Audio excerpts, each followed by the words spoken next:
order on March 18th, in which the court ordered the city to immediately provide him an accessible shower. We filed a preliminary injunction motion to extend that access for the duration of his time in the jail. So on March 26th, the city agreed to give Mr. Tillman the assistance and equipment he needs to shower safely as a person with paraplegia while detained. And so this is great in so many ways, and it's heartbreaking that something like this had to happen, that people had to step in a situation like this to ensure that this wouldn't happen. And again, continues to point to the crisis in our jail system and just the complete lack of seeing people as it feels like human in our jail system. And so the battle isn't over, and we're going to be continuing to work on behalf of Mr. Tillman and those whose rights have been violated in the criminal legal system. And so if you go to our website, there you can listen to recordings from Mr. Tillman's family. We have like SoundCloud playlists where you can find that. So that was a really big win that we had going on. We also had last night, our latest ACD Live event. So that's been like our series of virtual conversations where we've been focusing on different parts of what the work that we do at Arch City. So we've talked about People's Plan and reimagining public safety. We talked about the crisis in jails. And so most recently, we just had one talking about what's happening in St. Louis courts during the pandemic.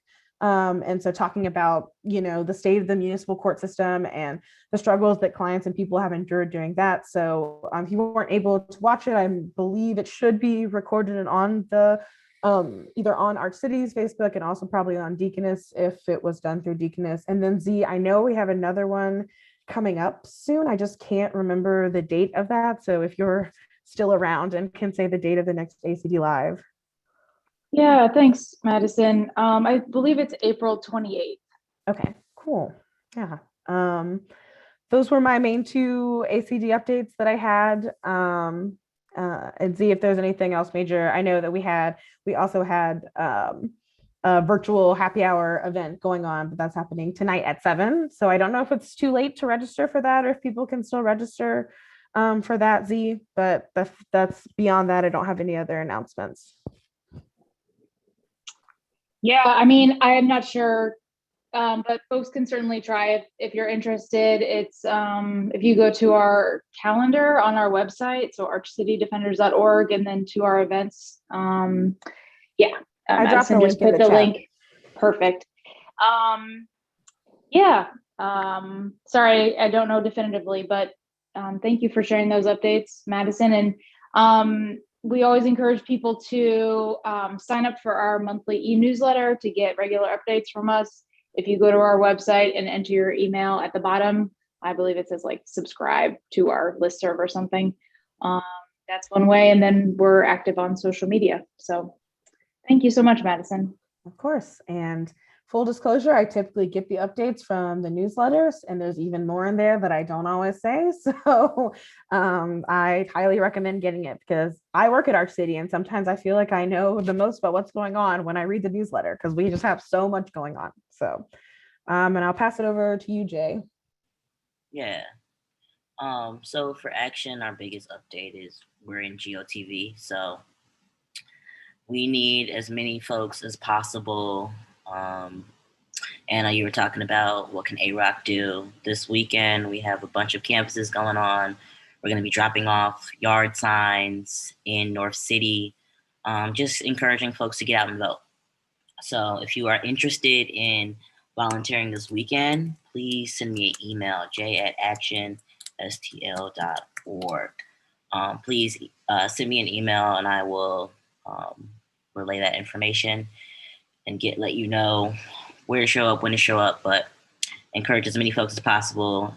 It's a huge election. We are, Action Power Project has endorsed a whole lot and trying to get the first Black woman mayor elected, and a whole lot of stuff that can manifest some big transformation in this city. So please come out, support, help. That's really as far as what we got going on for Action and Action Power Project. Bill Project, folks couldn't be here. Also, really big update. Mike and Tracy have transitioned from the Bill Project to FCC.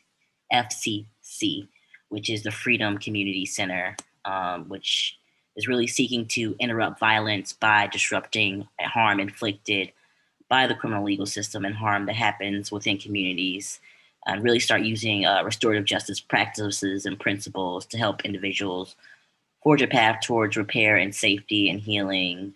Um, so they just started, that organization launched today, is the first day. So we won't be seeing Mike and Tracy here as the Bill Project. We'll be seeing them as FCC from now on. The Bill Project is still going on mostly in the county, and FCCC will be doing more of the city work. Yeah, those are my updates. Awesome. Yeah, so like I said earlier for the meeting today, so I have to keep clicking back and forth. We're mainly just going to be quickly running through some of the stuff that's going to be on the ballot, giving a quick update on the organizing plan, and then just talking a bit more about closing the workhouse with the budget cycle and what organizing will look like after and even around that. So Jay, I don't know, I was thinking, okay, bye Stan. Thanks for being here for a bit. We love to see you. I know you always hopping from 12 things, so we appreciate you fitting us in. So I thought I could quickly share the graphic that Close the Workhouse and Expo put out today, because we had released a statement last week, and it had 4 questions for each mayoral candidate. And so we posted a graphic today with the responses. And sorry, it's taken me like a minute longer than I expected to find it. Here we go. And the Close the Workhouse campaign, obviously, we do not support, or we do not endorse, support, or oppose mayoral candidates or any candidates of any nature, of course. And we asked both candidates for responses. We let them know that we'd be sharing them publicly. And we did this in partnership with Expo, which is ex-incarcerated people organizing. So there's this one. And I'm not really going to show the first graphic because it's not worth it, but then share my screen. I don't know why here we go. So the text might be a little hard to see. I think I can potentially make it like a little bit bigger, but so basically I can just quickly run through the questions. So our 4 questions were, what is the timeline to close the workhouse? What is your timeline to close the workhouse, and how are you going to do it? How do you envision the funds saved from closing the workhouse being reallocated? Do you commit to transparency around the conditions inside the jail by supporting the formation of a civilian oversight committee? And there's just specific things that committee would be accountable to be doing. And then do you commit to appointing a director of public safety and corrections commissioner committed to closing the workhouse, proving the inhumane conditions, and addressing the toxic culture in city jails, and establishing an independent disciplinary process to investigate incidents of abuse or retaliation? So I don't think we need to read through like all the responses here, and we didn't receive response from Alderwoman Kara Spencer. We received responses from Tashara Jones. So we put what we have. But so if you go to our Facebook page, this will be one of our most recent posts, and so you can go in and you can see the answers that Treasurer Tashara provided. But yeah, so this is, the question of mayor is one thing that's on. So we wanted to make sure that we had submitted questions to get some answers. And of course, there's lots of different debates and lots of places where you can see, both candidates' plans, not only for this issue, but also for other things. And so just encouraging everyone, of course, to vote, and everyone to inform themselves as much as possible, before you vote. So I don't know, Jay, I'm going to stop sharing my screen if there's other part of the ballot you'd want to touch on. Yeah, so on the ballot is mayoral candidates. The odd wards are up for re-election. There is Proposition E, which is the earnings tax. Every 5 years, St. Louis voters must reapprove of the earnings tax, which is a 1% tax on income earned for those who work within the city limits. And it generates $160 million of our annual revenue. And there's also the school board, SLPS school board folks are up for election. If you have any questions about who Action Power Project has endorsed, you can go over to our socials and find that information. Yeah, that's some stuff about that. Yeah. If anyone has any questions about like the substance of what's on the ballot, like if you didn't know about an initiative or had any questions, then we can answer them. I have a sense that like people might already know, but if not, then we can move on to talking just a little bit about what's been going on with our organizing plan and what we've been doing there. So does anyone have any questions or? Okay, cool. Well, so at our last meeting, we talked about how for us, we really want to focus this time right now on a lot of base building and really trying to reach out, reconnect with folks, but also connect with as many new people as possible. Just because we know that it's always going to be a fight, and that we're going to have to be working through this budget process. And we remember what it was like last year, and we remember all of the effort it took to make sure we had people presenting testimony. We had one meeting for public testimony where we had like 30 people come to testify, and that was amazing and took so much organizing and so much work.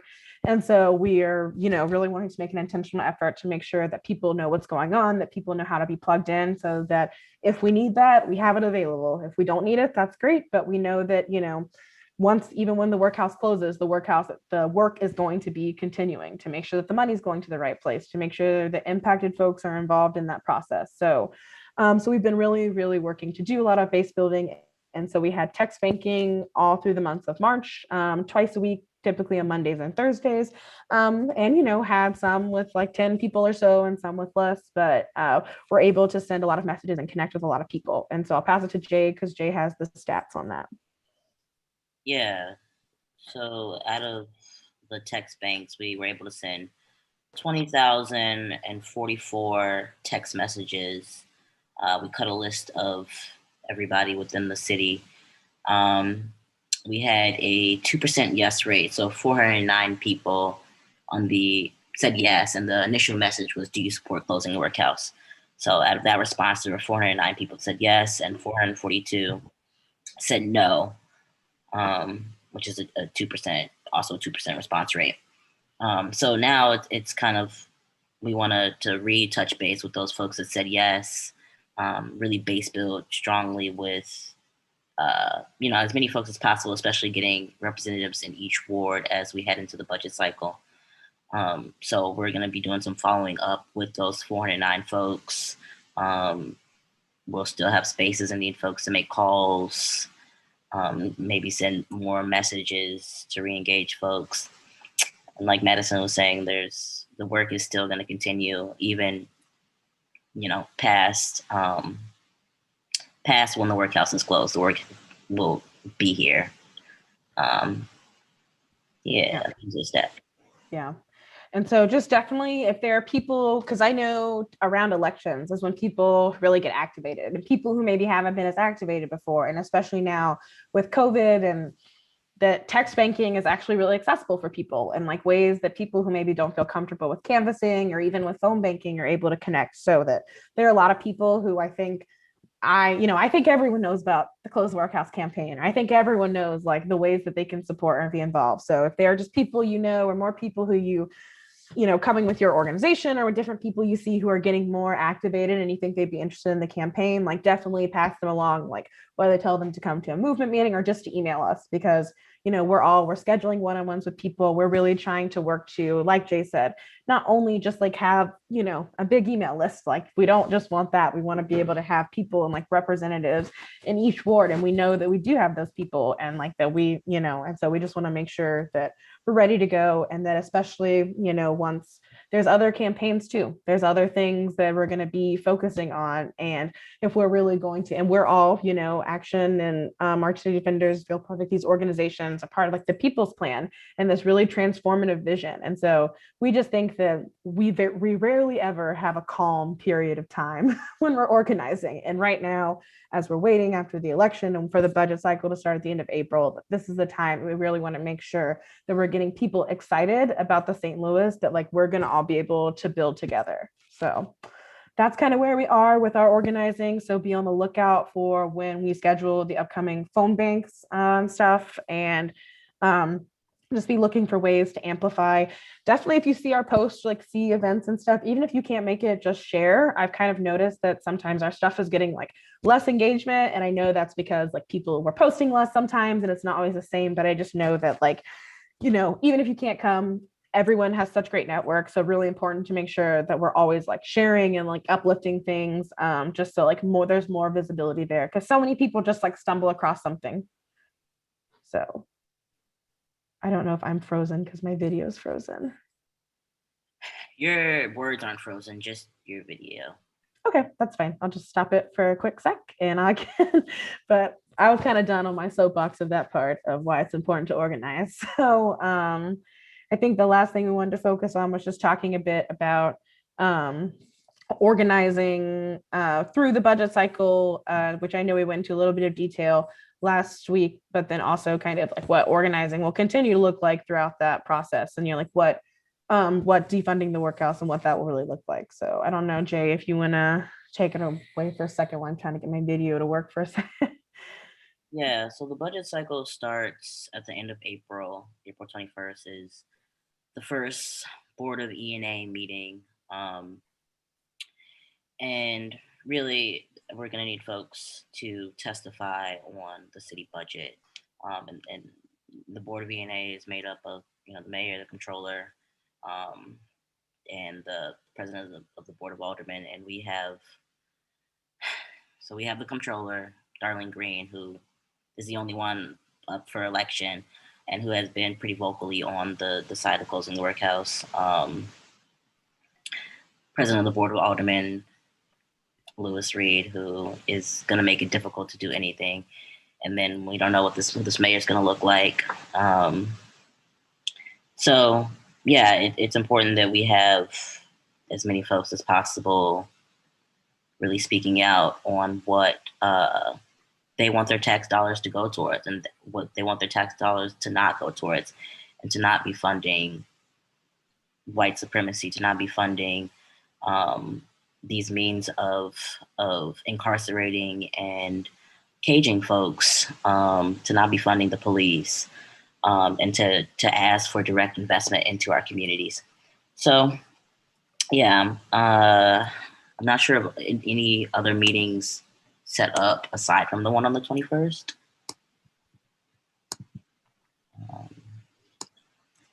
But that's where we are, and where most of the bulk of the fight is going to be really around the budget cycle. Are there specifics about the meeting on the 21st?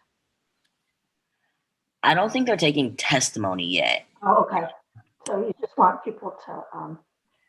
Yeah, I think that'll be the first like E&A meeting, right? That'll be the first E&A meeting with the new mayor. So yeah, so that's going to be an important like first showing for us in general. And I mean, even the first virtual showing, I guess, for us in general with the new mayor. But sorry, I just lost the train of thought. But also, oh yes, just like also making sure that we have a lot of people to call out the difference between like performative action and legislation that doesn't like actually mean or do anything versus like true like legislation that's trying to make change. So having a board bill like Board Bill 167 that actually has substance and talks about what the funding for the workhouse would be used for, and how it would help to cover the transition, how it would help in the first year have money shift over to CJC to help with the cost of not only transferring people, not only the logistics cost of that, but also to actually provide the COVID-19 response that should have been happening and that is not happening to really address some of the problems in the crisis in that jail. So having legislation like that talks about a division of supportive reentry, and that talks about having the money going into re-envisioning public safety fund and making sure that it goes to the wards most impacted by the workhouse. That's real action. Having legislation about continuing to kick the can down the road and putting it on the ballot for a non-binding vote is not what we want. And it's important for us to not only have people who want, who are there to say close the workhouse, but who are here to say, no, defund it through this bill, focus on the budget, focus on what's actually going to make a difference. Don't keep punting it down. So that's another big thing, which I'm a younger, more naive organizer that, was really, that was my first kind of big budget cycle in that way. And so just kind of seeing the way that plays out and the way that people can spin their support of closing the workout, their unanimous votes and stuff. So just knowing that we have the people from all over who are going to be able to not only say close the workhouse, but call out their alders and call out the people who are saying they want to close the workhouse and yet aren't supporting the legislation that's actually there to do that. And I just dropped in the chat just kind of how the budget process works. If you weren't here to hear Noel talk about it last month, here's a synopsis of the process in the first link. And then the second link is the meetings. So yeah, on the 21st is just like the presentation on the fiscal year 22 budget. And then on the 23rd is where we will need as many people as possible. And it's not just to close the workhouse, but also to think about defunding the police, defunding really all carceral methods, all things that we need to get defunded and funded through the budget process. It's a day to show up heavy. So we will need folks on the 23rd. You can already put that on your calendar at 10 a.m.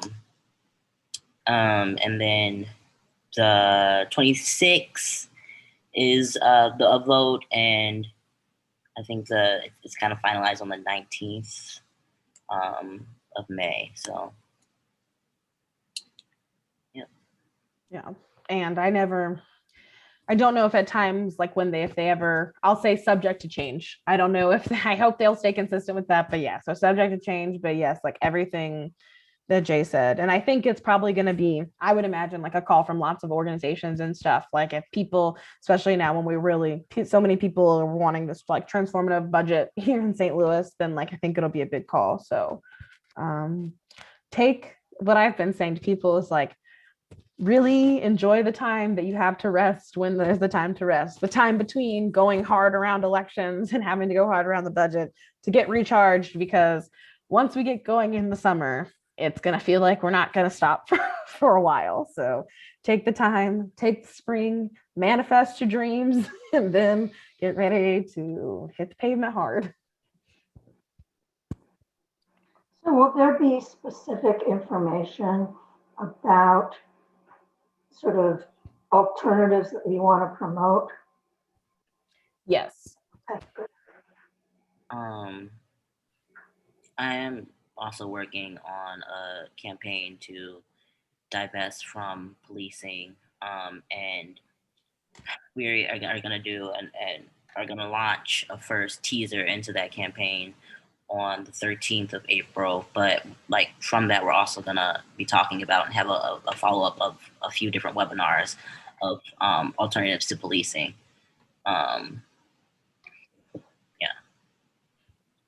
Yeah, there's definitely a lot coming up and like a lot, like more specifics and stuff. I think we're all in a holding pattern until after the election. Like I think everyone is just kind of like, we'll see what we have to do and what it's going to be, because regardless of who is going to be mayor in St. Louis, it's going to be different than what we've had, and it's going to be different than what we've been in this intermediary period, and lots of money is going to be at stake and lots of really important things. And I just like am so excited that this year we're coming into a budget cycle when like over 40 organizations in the city have come together to like sign on to like a progressive vision that's going to like drive what we're doing and the work we're doing. Like we all had that vision. I think we all had that vision still last year, and probably the year before, but just knowing that this year we've taken that next step and we're like, it's, coalescing around this thing in that one way, like that just makes me really excited for like what this budget cycle that starts now and then the year that comes with it is going to be. So yeah, definitely more specifics and things to come, and like more specifics around like what testimony will be and like what we'll be wanting from people, and potentially, opportunities for writing like letters to the editor, op-eds, like definitely all of that coming down the pike. Just have to get a better sense of like what it's going to look like, because it's harder to predict since it's not like another year with Mayor Cruzen. So but I think that's really all we had for tonight, Jay, unless there's anything else or unless people have any other questions or anything everything, but we know the fatigue is real and that we're really working, but we're really hoping also that, and we know that like, especially as we are reaching out to more people and really building this base, and once we have like a lot more stuff actually going on and people being able to come out to things, that we're going to have a lot more engagement, and we're going to be really excited to like see everyone back again because it just feels like it's been forever. But definitely email Jay if you want to be canvassing or doing get out the vote stuff this weekend. I'm going to be there. And if you are where I am, I'm going to have a backpack or a cooler with Ben and Jerry's pint slices in them. So I guess it's like, where's Waldo, but like, where's Madison for canvassing? So that doesn't incentivize you enough to come canvassing on Saturday.